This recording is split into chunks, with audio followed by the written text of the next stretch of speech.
Welcome to Dharanisri ఆణిముత్యాలు. ఓం శ్రీ వారాహీదేవి అయి నమో నమః. ఈరోజు నేను ఏం చెప్పాలనుకుంటున్నానో మీకు అందరికీ అర్థమైపోయింది కదండి. గుప్త నవరాత్రులుగా పిలువబడే వారాహి నవరాత్రులు వచ్చేసాయి కాబట్టి అమ్మవారిని భక్తిగా శ్రద్ధగా పూజిస్తూ నా ఛానల్లో ఉన్న ఈ అష్టోత్తరాన్ని ఆడియో రూపంలో వింటూ మీరు ఓం వారాహీదేవి అయి నమో నమః అనుకుంటూ కుంకుమ పూజను జరిపించుకొనవచ్చును. ఇలాంటి మరెన్నో మంత్రాల కోసం నా ఛానల్ని లైక్ చేయడం, షేర్ చేయడం, సబ్స్క్రైబ్ చేసుకోవడం మర్చిపోకండి. ఇంకా మీకు నచ్చితే కనుక ఒక చిన్న కామెంట్ని పాస్ చేయండి. ఇక మనం వారాహీదేవి అష్టోత్తర శతనామావళిని భక్తిగా శ్రద్ధగా చదువుకుందామా? ఓం వరాహవదనాయై నమః. ఓం వారాహ్యై నమః. ఓం వరరూపిణ్యై నమః. ఓం క్రోధాననాయై నమః. ఓం కోలముఖ్యై నమః. ఓం జగదంబాయై నమః. ఓం తారుణ్యై నమః. ఓం విశ్వేశ్వర్యై నమః. ఓం శంఖిన్యై నమః. ఓం చక్రిణ్యై నమః. ఓం ఖడ్గశూలగదాహస్తాయై నమః. ఓం ముసలధారిణ్యై నమః. ఓం హలసకాదిసమాయుక్తాయై నమః. ఓం భక్తానాం అభయప్రదాయై నమః. ఓం ఇష్టార్థదాయిన్యై నమః. ఓం ఘోరాయై నమః. ఓం మహాఘోరాయై నమః. ఓం మహామాయాయై నమః. ఓం వార్తాళ్యై నమః. ఓం జగదీశ్వర్యై నమః. ఓం అంధే అంధిన్యై నమః. ఓం రుంధే రుంధిన్యై నమః.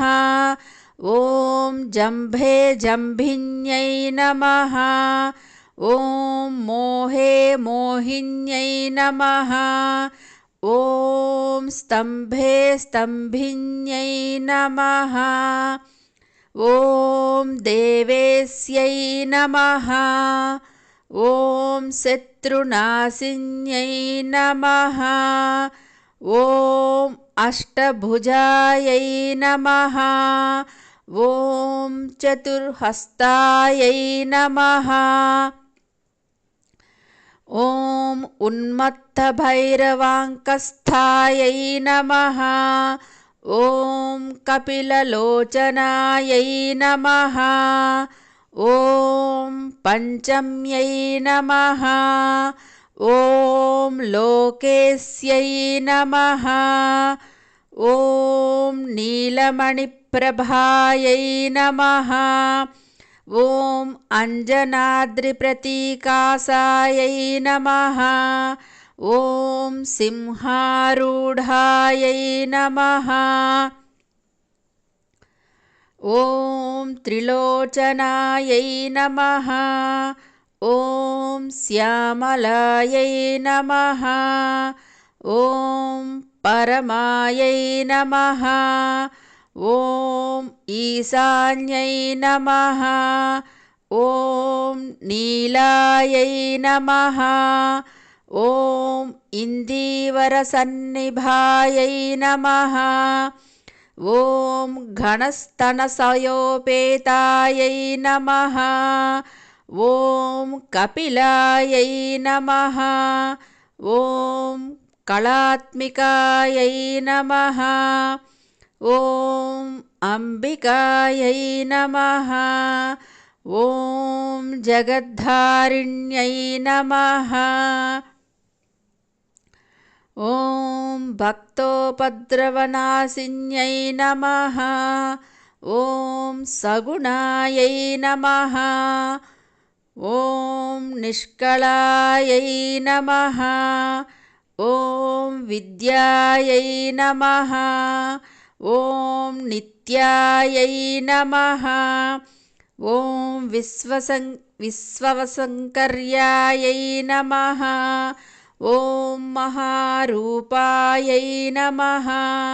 ఓం మహేశ్వర్యై నమః. ఓం మహేంద్రితాయై నమః. ఓం విశ్వవ్యాపిన్యై నమః. ఓం దేవ్యై నమః. ఓం పరవ్యాపిన్యై నమః. ఓం దేవ్యై నమః. ఓం పశూనాం అభయంకర్యై నమః. ఓం కాళికాయై నమః. ఓం భయదాయై నమః. ఓం బలిమాంసమహాప్రియాయై నమః.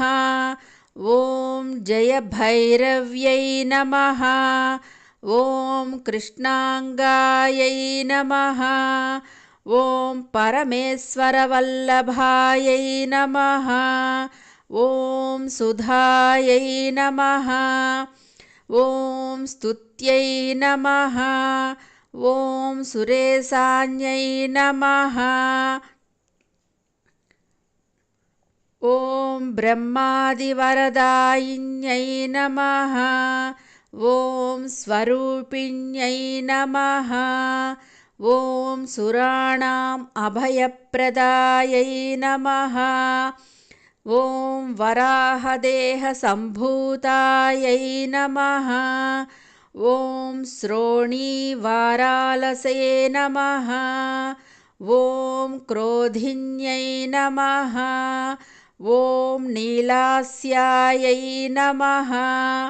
ఓం సుభదాయై నమః. ఓం అశుభవారిణ్యై నమః. ఓం శత్రూణాం వాక్స్తంభనకారిణ్యై నమః. ఓం శత్రూణాం గతిస్తంభనకారిణ్యై నమః. ఓం శత్రూణాం మతిస్తంభనకారిణ్యై నమః. ఓం శత్రూణాం అక్షిస్తంభనకారిణ్యై నమః. ఓం శత్రూణాం ముఖస్తంభనకారిణ్యై నమః. ఓం శత్రూణాం జిహ్వస్తంభిన్యై నమః. ఓం శత్రూణాం నిగ్రహకారిణ్యై నమః. ఓం శిష్టానుగ్రహకారిణ్యై నమః. ఓం సర్వశత్రుక్షయంకర్యై నమః.